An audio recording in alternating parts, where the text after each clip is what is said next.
Chapter 8. Choose your friends wisely. Your enemies will choose you. Yasser Arafat. Within a few days of Queen Hemlock's arrival, the palace of Polsiltum had the happy, relaxed air of a battlefield the night before the battle. The Queen's party and the mob representatives were housed in the palace as royal guests, giving me a two-front war whether I wanted it or not. Queen Hemlock was not an immediate problem. She was more like a time bomb. With specific orders to stay out of her way, I didn't have to deal with her much, and even General Badaxe admitted that if she were going to try to kill me, it wouldn't be until after the wedding when she was officially Queen of Polsiltum. Still, as the wedding day loomed closer, I was increasingly aware that she would have to be dealt with. The mob representatives, however, were an immediate problem. I had stalled them temporarily by telling them that the court magician was not currently in the palace, but had been sent for, and as a token of good faith, had given them the hospitality of the palace. They didn't drink much, and never pestered me with questions about Skeeve's return. There was no doubt in my mind, however, that at some point their patience would be exhausted, and they would start looking for the court magician themselves. I also had a feeling that sometime would be rather soon. Needing all the help I could get, I had Badaxe send one of his men for Big Julie. With minimal difficulty, we smuggled him into the palace, and the three of us held a war council. On Badaxe's advice, I immediately dropped my disguise and brought our guests up to date on the situation. "I'm sorry," Julie said to open the meeting. Julie said to open the meeting. "But I don't see where I can help you. Know what I mean?" Terrific. So much for Big Julie's expert military advice. "I'd like to help," he clarified. "You've done pretty good by me and the boys. But I used to work for the mob, you know? I know what they're like. Once they get on your trail, they never quit. I tried to tell you that before." "I don't see what the problem is," General Badaxe rumbled. "There are only 3 of them, and their main spokesman's a non-combatant to boot. It wouldn't take much to make sure they didn't report anything to anybody, ever again." Big Julie shook his head. "You're a good man, Hugh, but you don't know what you're dealing with here. If the mob scouting party disappears, the big boys will know they've hit pay dirt and set things in motion. Taking out their reps won't stop the mob. It won't even delay them. If anything, it will speed the process up." Before Badaxe had a chance to reply, I interrupted with a few questions of my own. "Wait a minute, Big Julie. When we first met, you were commanding the biggest army this world has ever seen, right?" "That's right," he nodded. "We were rolling along pretty good until we met you." "And we didn't stop you militarily. We just gave you a chance to disappear as soldiers and retire as citizens of Polsiltum. You and your boys were never beaten in a fight." "We were the best," Big Julie confirmed proudly. "Anybody messes with us, they pulled back a bloody stump with no body attached. Know what I mean?" "Then why are you all so afraid of the mob?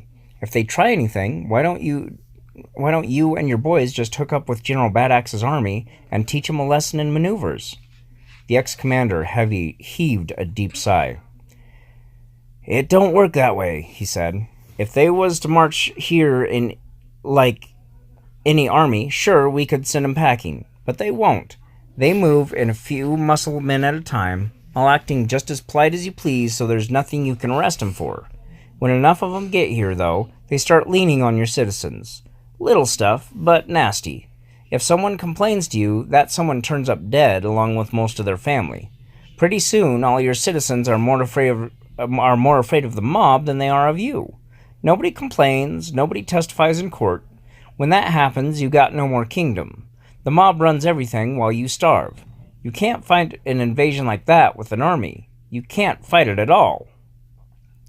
We all sat in uncomfortable silence for a while, each avoiding the other's gaze while we racked our brains for a solution. "This is what I don't understand," Badaxe said at last, "is if the system you describe is so effective and so unstoppable, why did they bother having an army at all?" "I really hate to admit this," Big Julie grimaced, "but we was an experiment. Some of the mob's bean counters got it into their heads that even though an army was more expensive, the time savings of a fast takeover would offset the additional cost. I tell you the truth, I think their experiment was a washout. That one threw me. You mean to say your army wasn't effective? Up to a point we were. After that, we were too big. It cost a lot to keep an army in the field, and towards the end there, it was costing more to support my boys for a week than we were getting out of the kingdoms we were conquering. I think they were getting ready to phase us out, and that's why it's taken so long for them to come looking for their army. I shook my head quickly. You lost me on that last loop, Big Julie. Why did they delay their search? Money, he said firmly. I'll tell you, nothing makes the big boys sit up and take notice like hard cash. I mean, they wrote the book when it came to money motivation. Sounds like Grimble, Badaxe muttered. Doesn't anybody do anything for plain old revenge anymore? Stow it, General, I ordered, leaning forward. Keep going, Big Julie. What part does money have in this? Well, the way I see it, the mob was already losing money on my army, you know? To me, that means they weren't about to throw good gold after bad. I mean, why spend more money looking for an army that, when you find it, is only going to cost you more money? But they're here now. Right. At the same time, Posiltum's about to become suddenly rich. It looks like, to me, like the big boys have found a way to settle a few old scores and turn a profit at the same time. The wedding, I said. I should have known. That means that by calling off the wedding, I can eliminate two problems at once. Queen Hemlock and the mob. Badaxe scowled at me. I thought we had already discarded that option. Remember Grimble and the citizenry of Posiltum? Without thinking, I slammed the flat of my hand down on the table with a loud slap. Will you forget about Grimble and the citizenry of Posiltum? I'm tired of being in a box, General, and one way or another, I'm going to blast our way out. From the expressions of my advisors, I realized I might have spoken louder than I had intended. With a conscious effort, I modulated my tone and my mood. Look, General Hugh, I said carefully, you may be used to the pressures of command, but this is new to me. I'm a magician, remember? Forgive me if I get a little razzled trying to find a solution to the problem that our king has dropped in my lap, okay? He nodded curtly, but still didn't relax. Now, your point has merit, I continued, but it overlooks a few things. First, Grimble isn't here. When and if he does get back, he'll have the new king in tow, and friend Roderick can't solve the problem for us, at least the problem with the queen. As for the citizenry of Posiltum, between you and me, I'm almost ready to face their protest rather than to have to deal with Queen Hemlock. Now, if you weigh the disappointment of our people over having to continue the status quo against having both the queen and the mob move in on a permanent basis, what result do you get? Thinking of the welfare of the kingdom, of course. The general thought it over, then heaved a great sigh. I was never that much in favor of the wedding anyway, he admitted. Just a minute, boys, Big Julie said, holding up a weary hand. It's not quite that easy. The money thing may have slowed up their search a bit, but now that the mob is here, there are a couple other matters they're going to want to settle. Such as? I asked, dreading the answer. Well, first off, there's me and my boys. Nobody just walks away from the mob, you know. Their pay scale is great, but their retirement plan stinks. I thought you said they didn't want their army, I thought you said they didn't want their army anymore, Badaxe grumbled. Maybe not as an army, but they can always use manpower. They'll probably break us up and absorb us into various positions in the organization. Would you be willing to go back and work for them? Big Julie rubbed his chin with one hand as he considered the general's question. I'd have to talk to the boys, he said. Like I said, this kingdom's been pretty good to us. I'd hate to see anything happen to it because we were here, especially if we'd end up working for them again anyway. No, I said flatly. But I said no.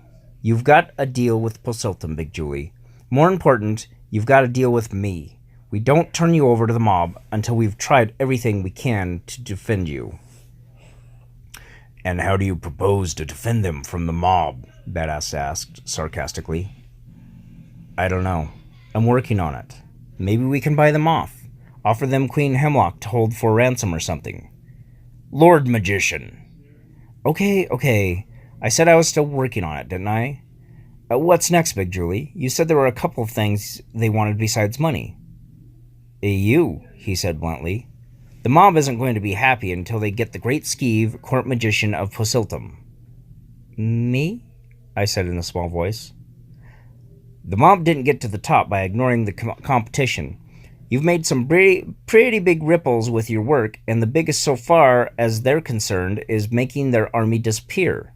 They know you're big enough to be a threat. They're going to want you neutralized. My guess is that they'll try to hire you, and failing that, try for some sort of non-aggression deal. And failing that? Badaxe asked, echoing my thoughts. Big Julie shrugged. Failing that, they're going to do the best to kill you.